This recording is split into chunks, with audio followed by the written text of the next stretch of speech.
Photoshop es uno de los programas más famosos de retoque fotográfico, sobre el cual tendremos oportunidad de profundizar durante el curso. Para redimensionar una imagen, con la imagen abierta en nuestra pantalla hacemos clic sobre Imagen, en el menú principal. A continuación seleccionamos Tamaño de imagen. Nos aparecerá una ventana con diferentes opciones. En primer lugar, en el apartado Tamaño del documento, introducimos los ppp, píxeles por pulgada. Este número nos dará la resolución que necesitamos para nuestro trabajo. Una vez que hayamos definido la resolución, introducimos el tamaño. Para ello, tenemos diversas opciones de unidades de medida: píxeles, centímetros, milímetros, puntos, porcentaje, etc. Tenemos la opción de mantener la proporción de la imagen, o bien deformarla. Para ello, hacemos clic sobre el apartado Restringir proporciones y desactivamos la casilla marcada. Podemos enviar una foto a través del email de varias formas. Hacemos clic sobre Nuevo para abrir un mensaje nuevo. Podemos arrastrar directamente una imagen sobre el mensaje nuevo desde la carpeta del ordenador. La otra opción es que, una vez nos encontramos dentro de nuestro nuevo mensaje de Outlook, hagamos clic sobre Insertar en el menú principal o hacemos clic directamente sobre el icono que hay en la barra. De este modo, se abrirá el cuadro típico del explorador de archivos del equipo. Nos dirigimos a la carpeta en donde tenemos almacenadas nuestras imágenes, seleccionamos aquellas que queremos enviar teniendo en cuenta el tamaño de estas. Es decir, si las fotos son únicamente para verlas en el monitor y no hay que aplicar ningún retoque o imprimirlas, es suficiente una resolución de 72 píxeles por pulgada. De esta manera, la cantidad de fotos que podemos enviar será mucho mayor. Una vez seleccionadas, clicamos sobre el botón Insertar. Automáticamente, los archivos que contienen nuestras imágenes quedarán reflejados en un nuevo apartado que aparece con el nombre de adjunto. Hola, Anthony. Hola, ¿Has visto qué instrumentos tan buenos? ¿es que te estás preparando para una televenta? Mira que yo no estoy interesado en comprar nada. Mira... No, nada de televentas. Te las he traído para que puedas ver las muchas posibilidades que existen para crear imágenes. No, en realidad estaba bromeando. Pero te aviso que yo empiezo por aquí... Esta es mi cámara fotográfica, aunque he comprado una nueva reflex digital porque quiero empezar a sacar fotos realmente buenas. Que tengan un valor añadido, con las luces perfectas, el encuadre correcto. Quisiera poder capturar también momentos especiales. Las emociones diarias. O sea, quisiera sacar buenas fotos que Mira qué ambicioso. hasta ahora no he podido sacar. De todos modos, Anthony, no te dejes impresionar por todos estos artilugios, ¿sabes? En la base del funcionamiento de cada una de estos aparatos están los mismos principios básicos, que te explicaré en las siguientes clases. ¿Por dónde quieres empezar? No, en realidad este es el problema. Yo empiezo por aquí, encuadro, hago clic y ella se encarga del resto. Así que no sé, dime tú.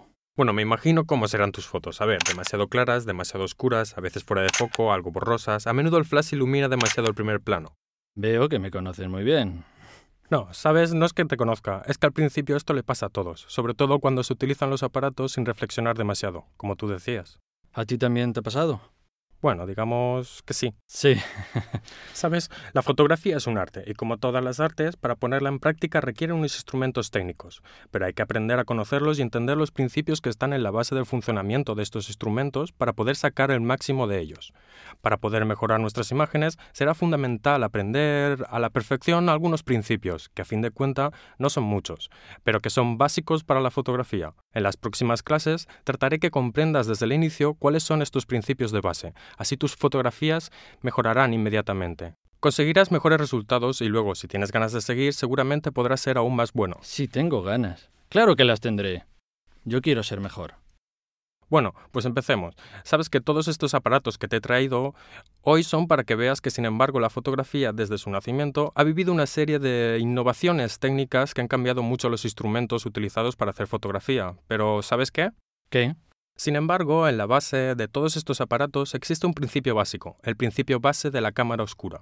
De este sencillo concepto de la cámara oscura empezaremos a hablar desde el principio. Claramente existen diferencias, pero son todos dispositivos que se vinieron añadiendo para tener un mayor control sobre las imágenes. Se va de equipos sencillos, como tu pequeña compacta, a cámaras más complicadas, como pueden ser estas reflex profesionales o de medio formato, o también de banco óptico. Se trata de equipos que de hecho permiten tener mayor control sobre la imagen y a menudo algunos de estos están reservados solo a los profesionales. Sin embargo, te repito, ya iniciando con una pequeña compacta, se pueden empezar a conseguir buenas imágenes, pero sabiendo cómo funciona y cuáles son sus limitaciones. Así que, ¿tú opinas que podría conseguirlo yo también, que he empezado con esta compacta? Claro, aunque en nuestras clases nos referimos, en la mayoría de los casos, a la cámara reflex digital, porque es el equipo que permite, siendo posible trabajar completamente de modo manual, comprender mejor cuáles son los controles que podemos aportar sobre la imagen. Además, las reflex digitales ya están al alcance de todos y, por tanto, es una cámara que cualquiera puede tener a su disposición, gracias a la cual empezaremos desde el principio a entender cómo controlar nuestras imágenes y conseguir fotos correctas. Así que, si lo he entendido bien, me estás diciendo que yo voy en bici con las ruedecillas, ¿verdad? Bueno, de hecho sí, quizá también haya llegado la hora de quitar esas ruedecillas y empezar a ir en bici de verdad. Estoy de ¿Sabes? acuerdo. Puede que utilizar un equipo reflex al principio sea más difícil y por tanto también podrías cometer algún error, pero verás que a largo plazo te dará muchas más satisfacciones y te permitirá realizar las imágenes que tienes en mente. De todos modos, ahora en las primeras clases nos enfrentaremos a temas técnicos que pueden parecer bastante difíciles, pero verás que en la práctica son mucho más simples de lo que parecen. Verás que cuando cojas la cámara y empiezas a disparar todo te saldrá mucho más natural y comenzarás a mejorar tus fotos inmediatamente. Sin embargo, Anthony, aprender a ir en bici es difícil, se empieza con las ruedecillas, pero sabes, hay personas como yo, por ejemplo, que aprenden ya sin ellas. ¿En serio? Claro, pero sabes, es una cuestión de dotes físicas, de equilibrio, de cabeza. Está bien. Está bien.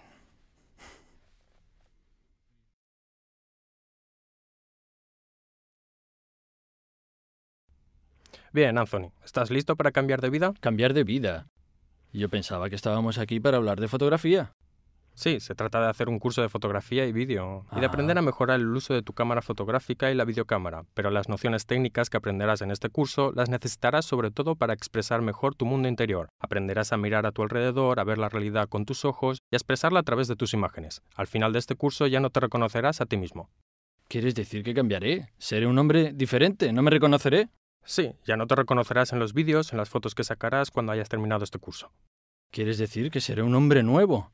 ¿Estás diciendo que cuando vuelva a mi casa quizás mi mujer no me reconozca? Pues igual esto es un poco exagerado, Anthony.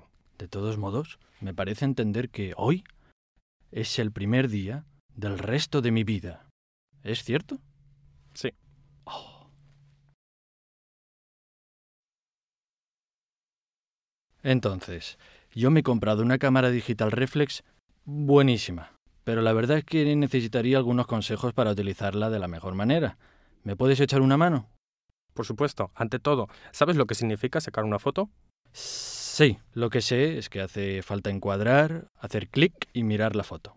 Eso es lo que sé. Bueno, vamos a ver. Tengo curiosidad por ver esas fotos tuyas. Yo diría que mejor que no. Bueno, yo solo te pido un simple favor. ¿Te acuerdas de... ¿Has visto la película Filadelfia? Sí.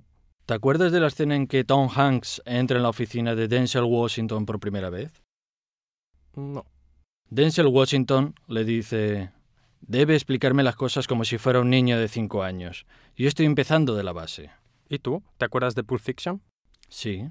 Bueno, yo soy el señor Lobo. Soluciono problemas. Pues empecemos. Bueno, empecemos por los conceptos básicos. Para fotografiar primero hace falta luz, porque fotografiar significa exactamente dibujar con la luz. La luz impacta en los objetos existentes en la realidad y de estos se refleja hacia nuestro ojo. Según la longitud de onda de la parte de la luz que se refleja, nosotros podemos percibir el color de los objetos. La cámara fotográfica ve de la misma manera. Mira, cuando apretamos el botón de nuestra cámara fotográfica no hacemos nada más que dejar entrar la luz a través del objetivo y hacer que impacte en el sensor digital, si estamos utilizando una cámara digital, o que impacte en la película si trabajamos con una cámara analógica. ¿Por qué? ¿Hay diferencia entre las dos? Sí, hay diferencias. Nosotros en este curso nos ocuparemos sobre todo de fotografía digital, pero es útil entender el procedimiento también sobre la película. ¿Ves? Cada vez que hacemos que la luz entre, esta va a impactar en el soporte que, como decíamos antes, puede ser un sensor CCD o una película y será grabada por estos. Si estamos trabajando sobre película, se forma la así llamada imagen latente, es decir, en la película hay una transformación aún no visible que necesita un procedimiento sucesivo, la fase de revelado, en la que vamos a ampliar esta señal haciéndola visible para el ojo humano. Parece ser algo muy complejo. Sí, es complejo. De hecho, todo este procedimiento debe hacerse en la oscuridad total. Tenemos que trabajar a oscuras para evitar sobreponer otras imágenes a las ya grabadas.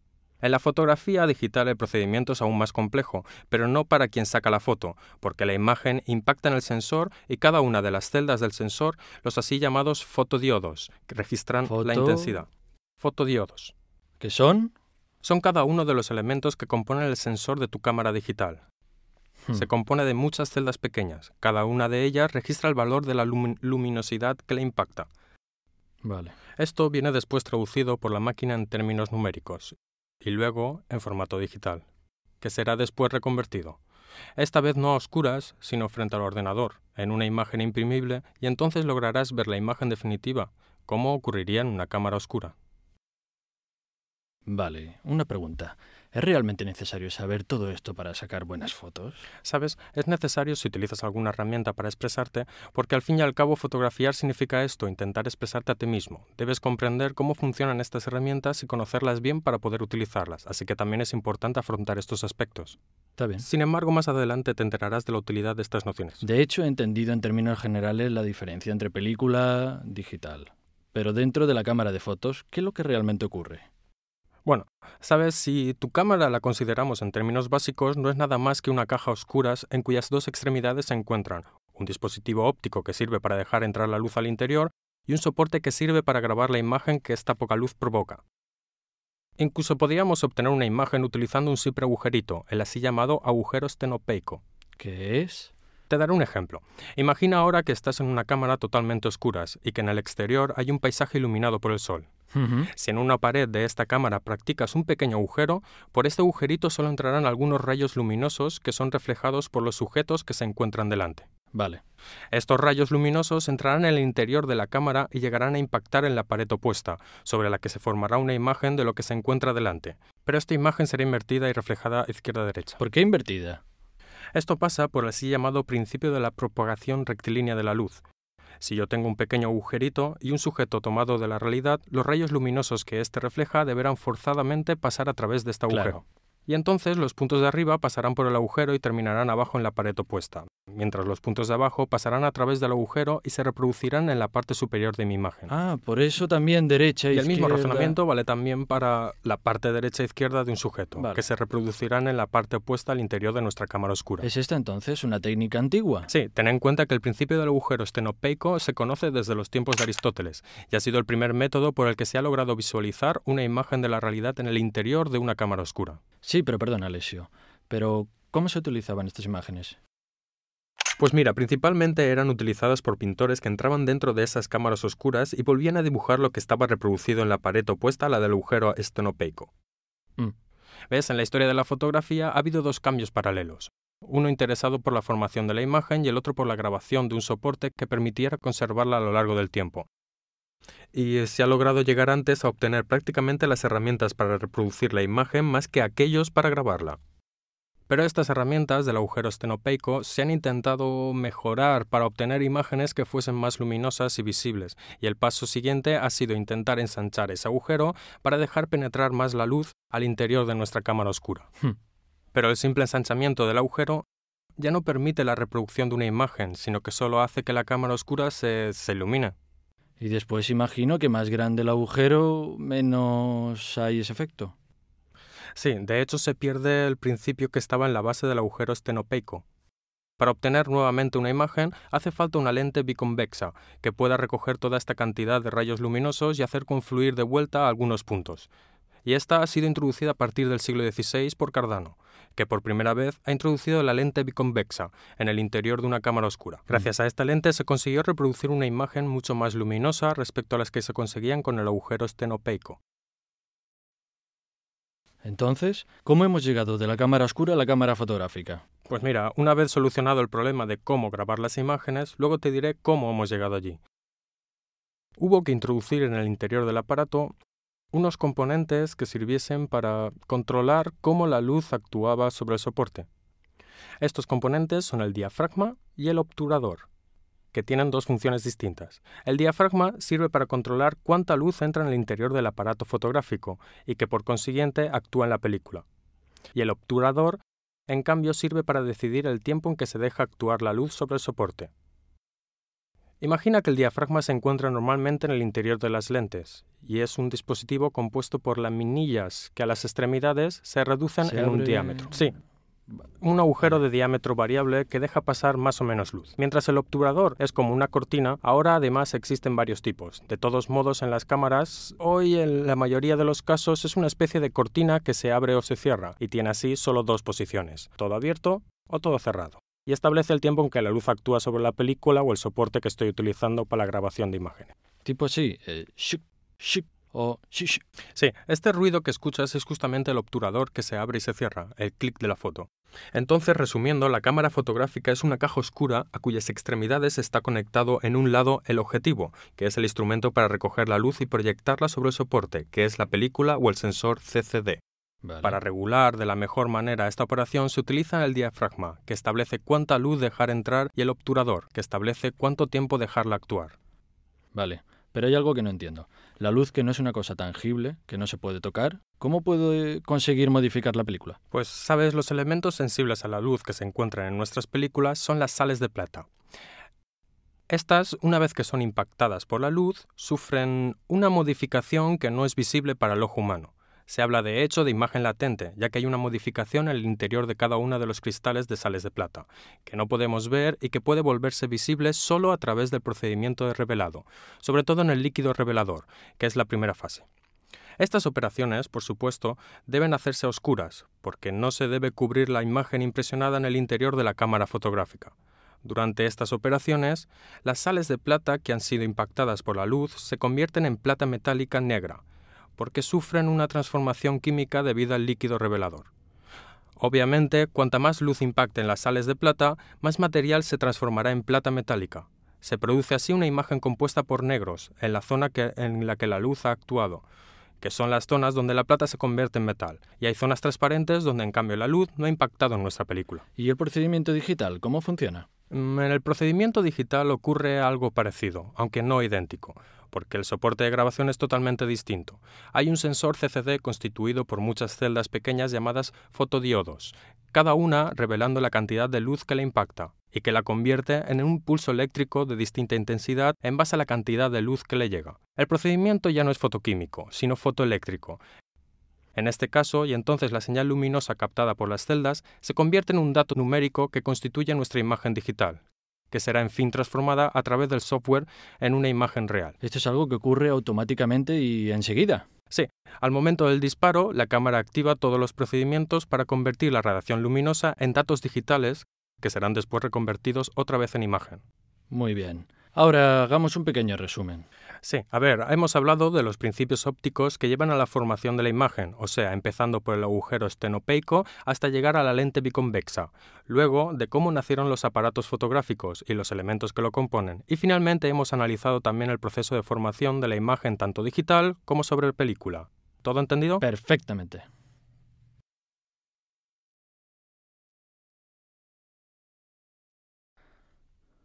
A ver, después de la última lección, he comprado un libro sobre la historia de la fotografía. Y he notado que todavía no está claro a quién se atribuye la invención de la fotografía. Bueno, sí. De hecho, sobre la atribución de la invención todavía hay muchas teorías divergentes y piensa que incluso, además de las normales atribuciones que se encuentran en los libros de historia de la fotografía, hay unos teóricos que afirman que mucho antes del siglo XIX, siglo en el que existen pruebas reales e imágenes que empiezan a aparecer en la dimensión de la fotografía, algunos conociesen procedimientos para generar imágenes fotográficas, o por lo menos bastante parecidas. De hecho, ha habido pintores como Torrentos que fueron condenados porque hacían cuadros de una perfección tal que se les consideraba de origen demoníaco. Hoy en día no tenemos testimonios de si fueron fotografías o pinturas, pero posiblemente alguien quizá ya había llegado a conseguir imágenes de calidad fotográfica. De todas maneras, es muy interesante. Me encantaría escuchar tu versión de esta historia de la fotografía. Ahora hablaremos de esto, aunque no sea exactamente mi versión, sino la reconocida por los históricos. Está bien. No obstante, ya que compraste el libro, podías empezar a leerlo. Lo haré. Pero aún así quiero escucharte.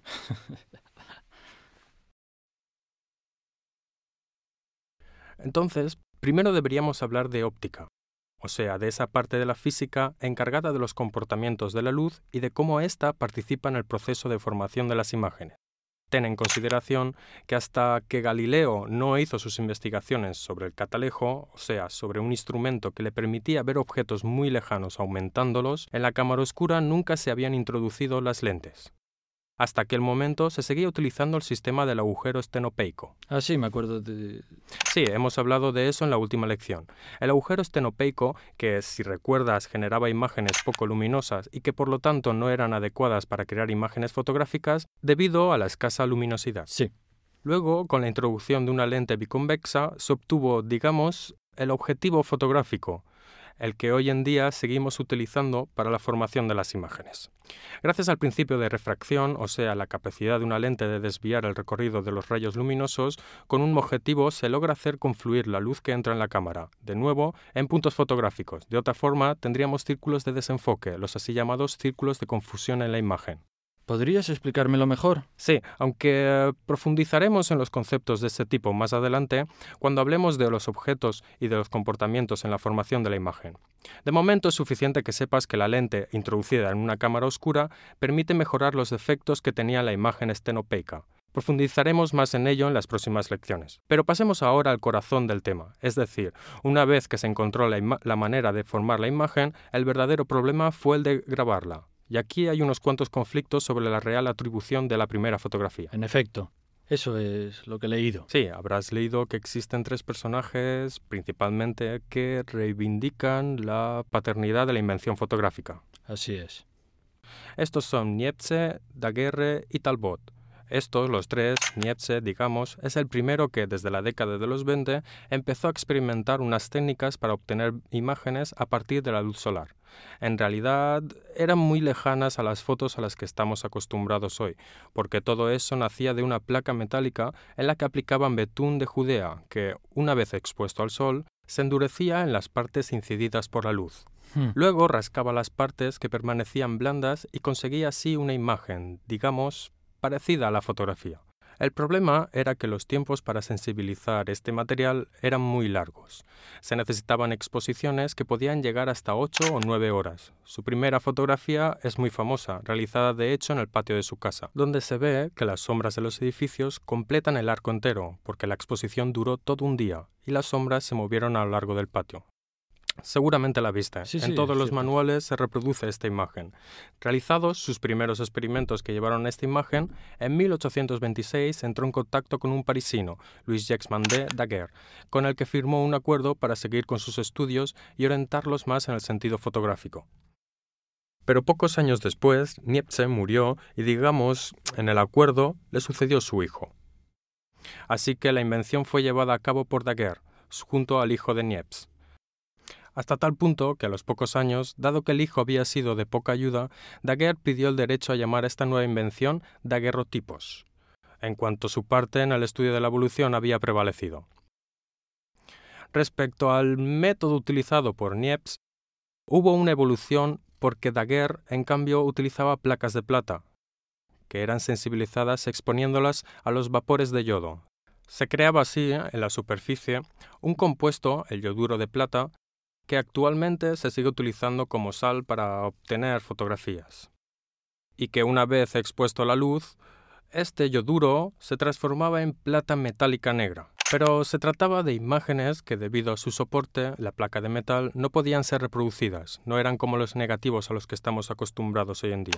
Eran piezas únicas y, entre otras cosas, para ver las imágenes había que ponerlas bajo la luz de un determinado ángulo para tener un efecto de autopositivo.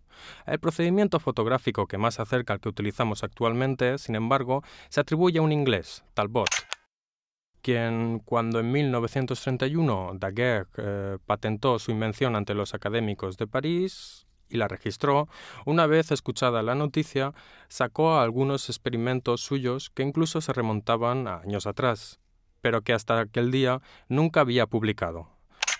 Distintamente de Daguerre, él no utilizaba placas de metal, sino hojas de papel, que se desensibilizaban con una emulsión de sales de plata muy parecida a la que utilizamos ahora, y que producían imágenes directamente en negativo, un negativo de papel llamado calotipo. el cual permitía reproducir más copias de la misma imagen porque luego este negativo, puesto en contacto con otras hojas sensibilizadas y haciendo pasar la luz por transparencia, originaba una serie de positivos. Digamos que gracias a Talbot tuvo inicio la reproducibilidad de la fotografía. Ya no eran piezas únicas, sino imágenes que se podían utilizar en particular en las editoriales o bien para reproducir más copias. Pero una pregunta. Niepce murió. ¿Murió antes? Sí. ¿Y entonces? ¿Pero cuánto? En tu opinión, ¿cuánto de todo este procedimiento se le puede atribuir? Pues quizá sin sus primeros experimentos no se habría llegado a la fotografía. Aunque en realidad el procedimiento de Daguerre se aleja mucho, pero parte igualmente del principio fundamental de sensibilizar una placa de metal y exponerla a la luz, que Niepce había puesto en práctica por primera vez. Entonces hemos llegado a la fotografía tal como la conocemos hoy. Sí, estamos muy cerca. También ha habido otros pasajes en esta evolución. Antes que todo, se ha trabajado para mejorar los soportes. Así del negativo en papel pasamos a los negativos transparentes, antes placa de vidrio y luego película. Una evolución ulterior tuvo lugar en el formato de la película utilizada. Desde las cámaras de finales del siglo XIX, que exponían fotografías sobre grandes placas de película y que por tanto permitían una sola toma.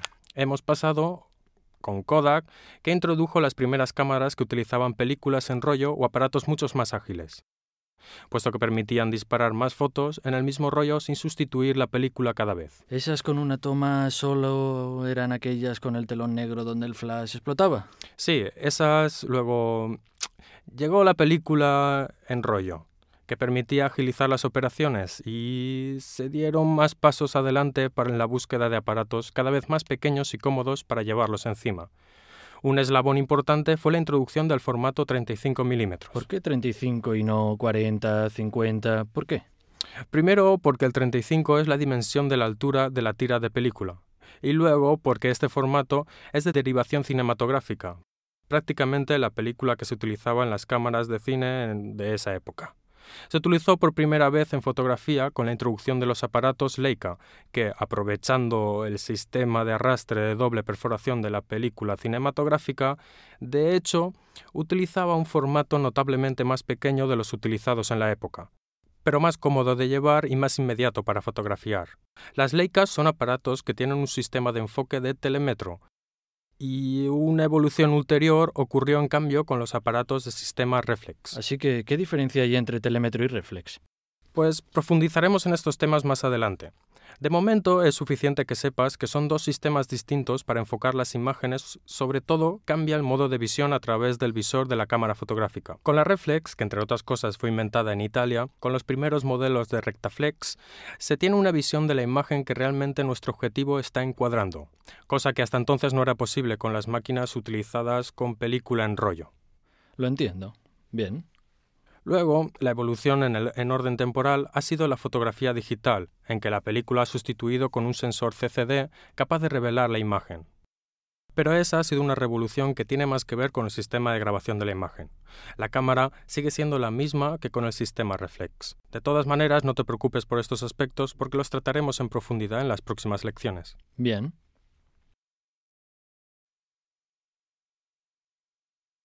Bueno, hasta ahora hemos hablado de cámaras en general. Pero, ¿te acuerdas que te dije que compré una reflex buenísima? ¿Podrías explicarme un poco las distintas partes, cómo funciona?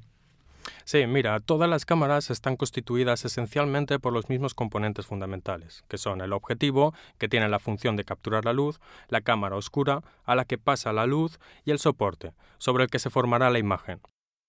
Empecemos por analizar el objetivo.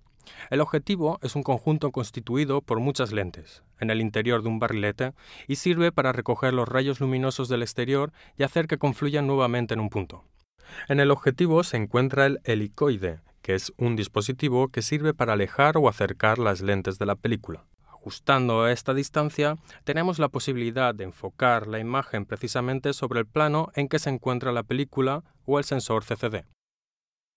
Otros componentes importantes, si te acuerdas, ya los hemos mencionado, son el diafragma y el obturador. Exacto, sí. Entonces, el diafragma se encuentra en el interior del objetivo mismo y es un anillo formado por varias laminillas. Podemos ajustar el diámetro de este diafragma y mediante este ajuste decidir cuánta luz dejamos penetrar en el interior de la cámara fotográfica. Generalmente, los valores son indicados en el anillo del objetivo, o también los podemos ajustar en el cuerpo de la cámara fotográfica. Los valores siguen una escala estándar y generalmente son 1, 1 y 4, 2, 2 y 8, 4, 5 y 6 y subiendo. Vale, ¿por qué no hay valores intermedios? Pues en realidad los valores tradicionales son estos, porque en las cámaras mecánicas solo se podían configurar estos valores. En las cámaras más actuales eléctricas se pueden configurar también valores de apertura intermedios. De todos modos, la escala fija se representa con estos valores. Considera que a valores bajos corresponde una gran apertura del diafragma y por tanto dejaremos entrar más luz en el interior de la cámara, mientras que a valores numéricos altos corresponde una apertura del diafragma más reducida. Entonces, yo qué sé, con un diafragma 22 pasará mucha menos luz que con un diafragma ajustado a una abertura f4, por ejemplo. Vale. Otro dispositivo, el obturador, a su vez sirve para establecer cuándo dejar entrar la luz en el interior de la cámara fotográfica y por cuánto tiempo dejaría actuar. También para el obturador hay una escala de valores que podemos ajustar en la cámara fotográfica y está expresada en fracciones de segundo. Podemos configurar tiempos que van desde tiempos cortísimos, en el orden de un 4.000º de segundo, y subiendo hasta llegar también a tiempos de 30 segundos. O incluso se puede llegar más allá con exposiciones de tiempos prolongados, no determinados por el obturador, sino por la presión del botón de disparo. Entonces, hace falta saber cómo usar estos elementos. Sí, claro, hace falta saberlos regular. Ten en cuenta que la interacción entre el tiempo de obturación y la apertura del diafragma establece la exposición que hay que darle a la foto, pero de esto ya hablaremos. Bien. Otra cosa que hay que recordar cuando se mira a una cámara es el sistema de visión que ésta utiliza. Existen distintos tipos. Vamos desde el sistema reflex al del telémetro o a un simple visor del tipo galeniano. Eso, podrías empezar con el reflex, que es la cámara que yo tengo. Sí, además el sistema reflex es el más difundido. Se le llama así justamente porque en el interior del cuerpo de la cámara hay un espejo inclinado a 45 grados. La luz, entrando en el objetivo, sigue de esta manera un recorrido que incide contra el espejo y lo devuelve arriba hacia el pentaprisma, que se sitúa en la parte superior de la cámara. El pentaprisma, de vidrio, a través de sus caras inclinadas, recoge esta imagen y la hace girar, volcándola de manera que llega a nuestro visor así, recta, como la vemos en la realidad, y como saldrá en nuestra imagen fotográfica. Pero eso conlleva que al movimiento del disparo algo deberá modificarse en este recorrido, de lo contrario la luz no podría alcanzar la película. Y es así que de hecho, cuando presionamos el disparador, el espejo se levanta, por un breve instante, nuestro visor se oscurecerá y la luz llegará a incidir directamente en el soporte para ser grabada. Este sistema es muy práctico porque nos permite ver realmente lo que estamos encuadrando, tanto desde el punto de vista de la composición como del de los planos de enfoque, así que podemos intuir qué está en foco y qué está fuera de foco y a qué nivel de desenfoque. ¿Y los demás sistemas qué? Bueno, verás, las cámaras de telémetro, por ejemplo, para enfocar, utilizan dos imágenes que nosotros vamos a sobreponer en nuestro visor. Estas imágenes proceden de dos ventanillas colocadas a los lados del objetivo. Pero este sistema conlleva que nosotros no veamos lo que realmente está observando la cámara a través del objetivo, sino que tengamos una visión que está fuera del eje respecto a aquella real de nuestra óptica. Eso genera dos problemas operativos.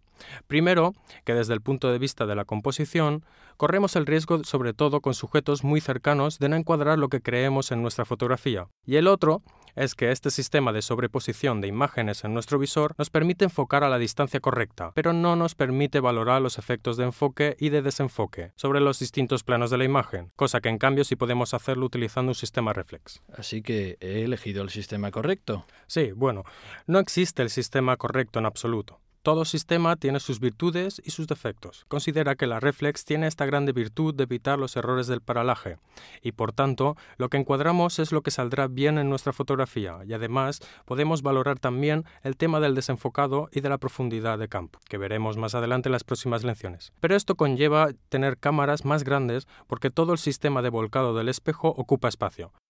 Y además son más ruidosas, porque hay partes en movimiento cada vez que presionamos el botón. En las cámaras de mi telémetro, en cambio, tenemos la gran ventaja de limitar el tamaño y de operar de manera más rápida y silenciosa, aunque con los defectos de que hablábamos antes. O sea, el telémetro, ¿qué tipo de uso se hace de ese sistema? Generalmente se utiliza para fotos donde se necesita una rapidez de acción, reportajes o en situaciones en que es necesario ser lo más silencioso posible. como fotos en teatro o para que nuestros sujetos no nos noten, puesto que la cámara es muy silenciosa y nos hace pasar desapercibidos. Bien, ahora podemos recapitular un poco todo. Claro, hemos hablado del nacimiento de la fotografía, de la evolución de los aparatos fotográficos hasta llegar a las cámaras contemporáneas, de los componentes fundamentales, o sea, el diafragma, el obturador y los objetivos. Y finalmente hemos hablado de los distintos sistemas de visión, en particular réflex y telémetro. Bien, entonces, ¿quieres ver mis fotos?